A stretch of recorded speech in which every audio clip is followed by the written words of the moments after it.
عليكم ورحمة الله. سيخوض المنتخب الوطني المغربي غدا المباراة أمام المنتخب الإسباني في الدور الثمن النهائي. المنتخب الإسباني ماشي منتخب اللي سهل، خصوصا الخط الأمامي إلا خليتي لهم المساحة فين يتحركوا غادي يعذبونا، وشفناهم مع كوستاريكا لقاو المساحات والأخطاء الدفاعية وربحوهم ب7.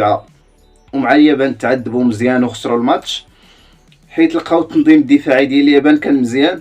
اللي كيشدوا الكره كيوقفوا اللعابه ديال اليابان ب5 د اللعابه في خط الدفاع. اسبانيا المنتخب الاكثر استحواذا على الكره في ظل النجوم والتركيبه البشريه اللي عنده، بحال لابا، بحال اسينسيو، بحال بيدري، بحال موراتا، بحال كارفاخال، بحال غافي. هادو كاملين النجوم في الفراقي ديالهم. بحال هاد المنتخبات اللي كيستحوذوا على الكره كيلعبوا دفاع متقدم، تما كيكونوا مساحات وراء ظهر المدافعين اللي يمكن نستغلوهم. دفاعيا ناقصين شويه، وعلى ما اظن 3 د الماتشات استقبلوا 3 د الاهداف.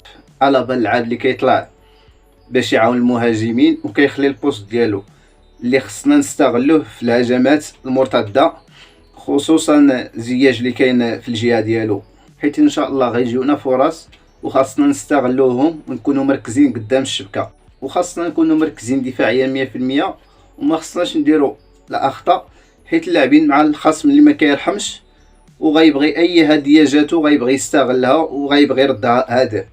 وخاص اللعابه كاملين يكونوا مركزين 100%، ونلعبوا هذا الماتش كيف ما لعبنا مع بلجيكا، نكونوا مركزين دفاعيا ونستغلوا الفرص اللي غيجيونا، وما خصناش ندخلوا الماتش وحنا خايفين ونرجعوا للور نبقاو ندافعوا، حيت في هذه الحاله الخصم كياخذ ثقه وكيولي يضغط عليك ويمكن تستقبل اهداف. في طبيعه الحال خصنا نثقوا في القدرات ديالنا، وملي ناخذوا الكره راه خصنا نهجموا ونقصدوا الشبكه. 90% وليد ما يخرج على التشكيله اللي خدا بها الماتشات الاولين. التشكيله الاقرب انها تكون غدا: ياسين بونو، نايف اكرد، غانمسيس، نصير مزراوي، اشرف حكيمي. في وسط الميدان غيكون امرابط، الصابري ونحي. في خط الهجوم غيكون زياج، بوفال ونصيري. الا كان شي تغيير غيكون في وسط ميدان هجومي كما شفنا في الماتش الاخر ما بين املاح والصابري وناحي، واحد فيهم غيكون في كرسي الاحتياط. الى حد الساعه ما كايناش شي مفاجاه، اصحاب الخبره هما اللي دايزين الدور الربع.